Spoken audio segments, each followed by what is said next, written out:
Atenção, atenção para essa notícia aqui, ó. Audiência pública. Para de mexer aí, ó. Volta aí.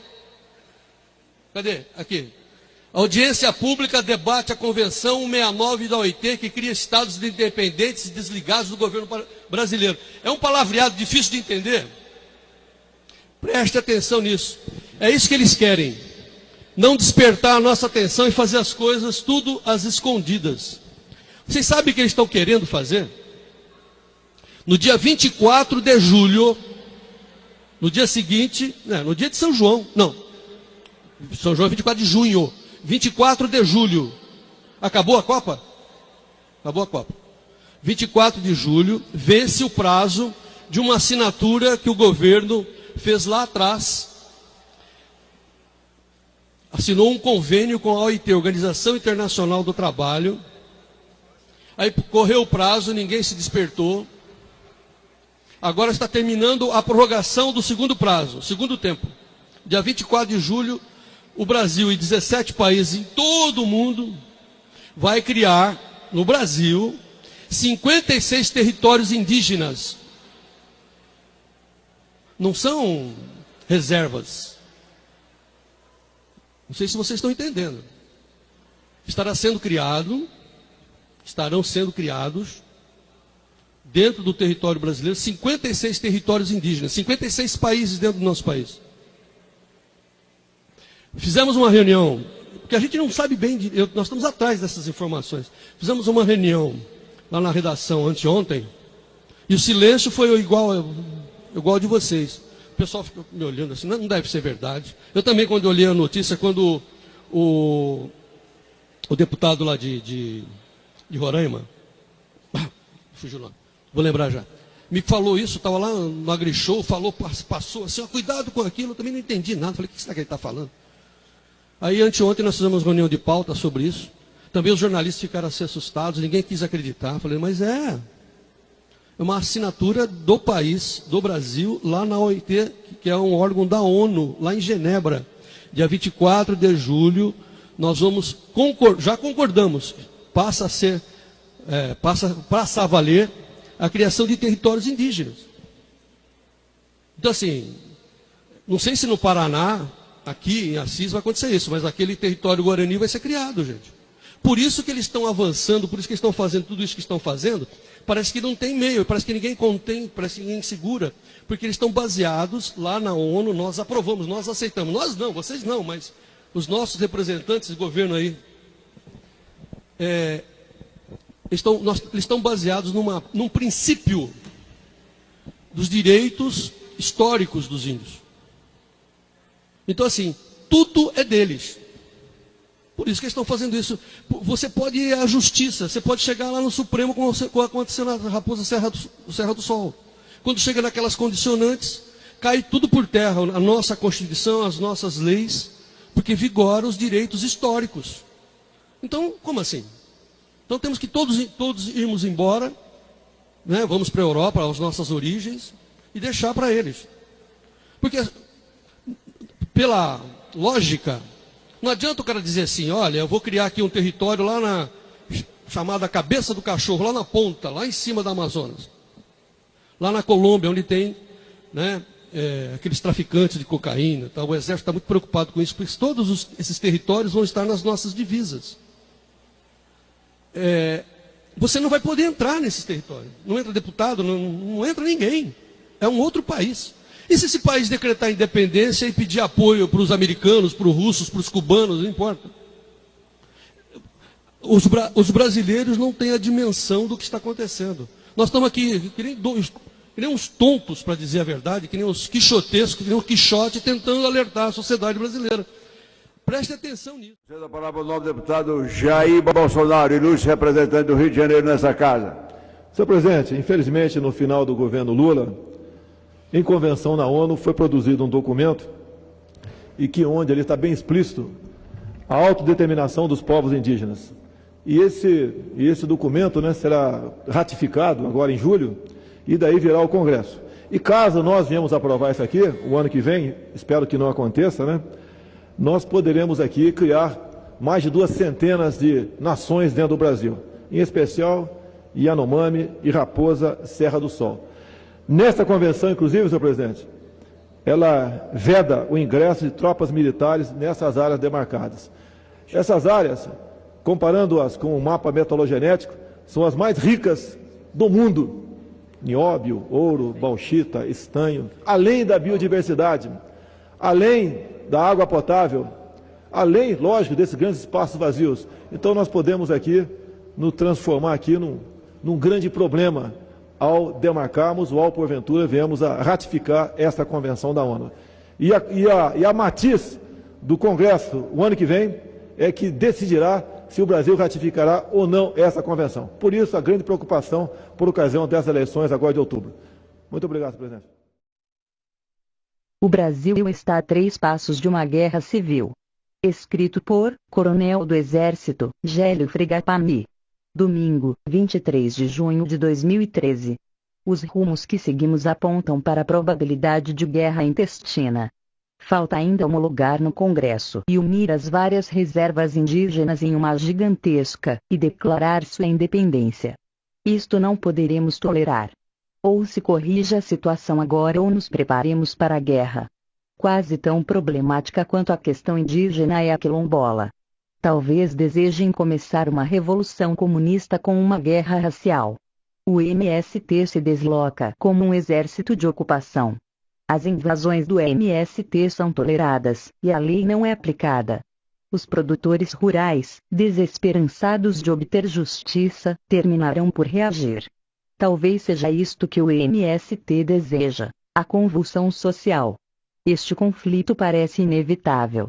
O ambientalismo, o indianismo, o movimento quilombola, o MST, o MAB e outros similares criaram tal antagonismo com a sociedade nacional, que será preciso muita habilidade e firmeza para evitar que degenere em conflitos sangrentos. Pela primeira vez em muito tempo, está havendo alguma discussão sobre a segurança nacional. Isto é bom, mas sem identificarmos corretamente as ameaças, não há como nos preparar para enfrentá-las. A crise econômica e a escassez de recursos naturais poderão conduzir as grandes potências a tomá-los a mano militari, mas ainda mais provável e até mais perigosa pode ser a ameaça de convulsão interna provocada por 3 componentes básicos: a divisão do povo brasileiro em etnias hostis, os conflitos potenciais entre produtores agrícolas e os movimentos ditos sociais, e as irreconciliáveis divergências entre ambientalistas e desenvolvimentistas. Em certos momentos chega a ser evidente a demolição das estruturas políticas, sociais, psicológicas e religiosas da nossa pátria, construídas ao largo de 5 séculos de civilização cristã. Depois, sem tanto alvoroço, prossegue uma fase de consolidação antes de nova investida. Isto ainda pode mudar, mas infelizmente os rumos que seguimos apontam para a probabilidade de guerra intestina. Em havendo, nossa desunião nos prostrará inermes, sem forças para nos opormos eficazmente às pretensões estrangeiras. A ameaça de conflitos étnicos, a mais perigosa pelo caráter separatista. A multiplicação das reservas indígenas, exatamente sobre as maiores jazidas minerais, usa o pretexto de conservar uma cultura neolítica, que nem existe mais, mas visa mesmo a criação de uma grande nação indígena. Agora mesmo assistimos, sobre as brasas ainda fumegantes da Raposa Serra do Sol, o anúncio da criação da Reserva Naro, que unirá a Raposa / São Marcos a Yanomami. Posteriormente a Marabitanas unirá a Yanomami a Balaio / Cabeça do Cachorro, englobando toda a fronteira norte da Amazônia Ocidental e suas riquíssimas serras prenhes das mais preciosas jazidas. O problema é mais profundo do que parece. Não é apenas a ambição estrangeira. Está também em curso um projeto de porte continental sonhado pela utopia neomissionária tribalista. O trabalho de demolição dos atuais Estado-nações visa a construção, em seu lugar, da Nuestra América, ou ABALA, idealizado provavelmente pelos grandes grupos financistas com sede em Londres, que não se acanha de utilizar quer os sentimentos religiosos, quer a sede de justiça social das massas para conservar e ampliar seus domínios. O CIMI, organismo subordinado à CNBB, não cuida da evangelização dos povos indígenas segundo o espírito de Nóbrega, Anchieta e outros construtores de nossa nação. Como adeptos da teologia da libertação, estão em consonância com seus colegas que atuam no continente, todos empenhados na fermentação revolucionária do projeto comum missionário Abeyala. O processo não se restringe ao nosso país, mas além das ações do CIMI, a atuação estrangeira está clara. Identificação das jazidas, já feito. Atração dos silvícolas e criação das reservas sobre as jazidas, já feito. Conseguir a demarcação e homologação, já feito na maior parte. Colocar na nossa Constituição que tratados e convenções internacionais assinados e homologados pelo Congresso teriam força constitucional, portanto acima das leis comuns, já feito. Assinatura pelo Itamaraty de convenção que virtualmente dá autonomia às comunidades indígenas, já feito. Falta ainda homologar no Congresso e unir as várias reservas em uma gigantesca e declarar a independência, e isto não poderemos tolerar. Ou se corrige a situação agora ou nos preparemos para a guerra. O perigo não é o único, mas é bastante real. Pode, por si só, criar ocasião propícia ao desencadeamento de intervenções militares pelas potências carentes dos recursos naturais, petróleo e minérios, quando o Brasil reagir. Quase tão problemática quanto a questão indígena é a quilombola. A UNB foi contratada pelo governo para fazer o mapa dos quilombolas. Por milagre, em todos os lugares, apareceram quilombolas. No Espírito Santo, cidades inteiras, ameaçadas de despejo. Da mesma forma em Pernambuco. A fronteira no Pará virou um quilombo inteiro. Qual o processo? Apareceram uns barbudos de piercings no nariz, perguntando aos afrodescendentes: "O senhor mora aqui?" "Moro." "Desde 1988. O quilombola que residisse no dia da promulgação da Constituição teria direito à escritura?" "Sim." "Quem morava aqui?" "Meu avô." "Seu avô por acaso pescava e caçava por aqui?" "Sim." "Até onde?" "Ah, ele ia lá na cabeceira do rio, lá naquela montanha." Tudo é seu. E escrituras centenárias perdem o valor baseado num direito que não existe. Não tenho certeza de que isto não seja proposital para criar conflitos. Tem gente se armando, tem gente se preparando para uma guerra. Temos de abrir o olho também para esse processo, que conduz ao ódio racial. Normalmente esquerdistas, talvez desejem começar uma revolução comunista com uma guerra racial. Certamente isto vai gerar conflitos, mas até agora o movimento quilombola não deu sinal de separatismo. Os conflitos rurais, talvez os primeiros a eclodir. O MST se desloca como um exército de ocupação, mobilizando uma grande massa de miseráveis, com muitos oportunistas, dirigidos por uma liderança em parte clandestina. As invasões do MST são toleradas e a lei não é aplicada. Mesmo ciente da pretensão do MST de criar uma zona livre, uma república do MST na região do Pontal do Paranapanema, o governo só contemporiza. Finge não perceber que o MST não quer receber terras, quer invadi-las e tende a realizar ações cada vez mais audaciosas. É claro que os produtores rurais, desesperançados de obter justiça, terminarão por reagir. Talvez seja isto que o MST deseja. A convulsão social, contando, talvez, com o apoio de setores governamentais, como o Ministério do Desenvolvimento Agrário. Segundo Pedro Stedley, o interior do Brasil pode transformar-se em uma Colômbia.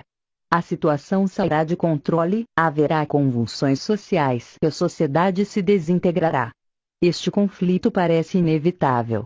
Provavelmente ocorrerá num próximo governo, mas se ficar evidente a derrota do PT antes das eleições, é provável que o MST desencadeie suas operações antes mesmo da nova posse. O ambientalismo distorcido, principal pretexto para uma futura intervenção estrangeira. Já é consenso que o ambientalismo está sendo usado para impedir o progresso, mesmo matando os empregos caso se imponham os esquemas delirantes dos ambientalistas dentro do governo, com as restrições de uso da terra para a produção de alimentos. 1/3 do território do país ficará interditado a atividades econômicas modernas. Há reações dos ruralistas no interior do país, nas elites produtivas e até mesmo em setores do governo, mas as pressões estrangeiras tendem a se intensificar. Se bem que raramente o meio ambiente serviu de motivo para a guerra, hoje claramente está sendo pretexto para futuras intervenções, naturalmente encobrindo o verdadeiro motivo, a disputa pelos escassos recursos naturais. No momento em que a fome ronda o mundo, o movimento ambientalista, a serviço do estrangeiro, mas com o respaldo do governo e com apoio de uma massa urbana iludida, chama de terra devastada aqueles quadrados verdejantes de área cultivada, que apreciamos ver na Europa e nos Estados Unidos, e impede a construção de hidrelétricas para salvar os bagres.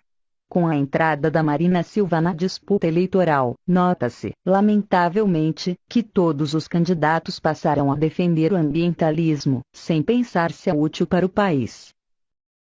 Há 3 passos da guerra civil: o ambientalismo, o indianismo, o movimento quilombola, o MST, o MAB e outros similares criaram tal antagonismo com a sociedade nacional, que será preciso muita habilidade e firmeza para evitar que degenere em conflitos sangrentos. Várias fontes de conflito estão para estourar, dependendo da radicalização das más medidas, particularmente do Ministério da Justiça. Roraima não está totalmente pacificada. O Mato Grosso do Sul anuncia revolta em função da decisão da FUNAI em criar lá novas reservas indígenas. No Rio Grande, os produtores rurais pretendem reagir às provocações do MST. Santa Catarina ameaça usar a PM para conter a fúria ambientalista do ministro Mink, que queria destruir toda a plantação de maçã. Uma vez iniciado um conflito, tudo indica que se expandirá como um rastilho de pólvora.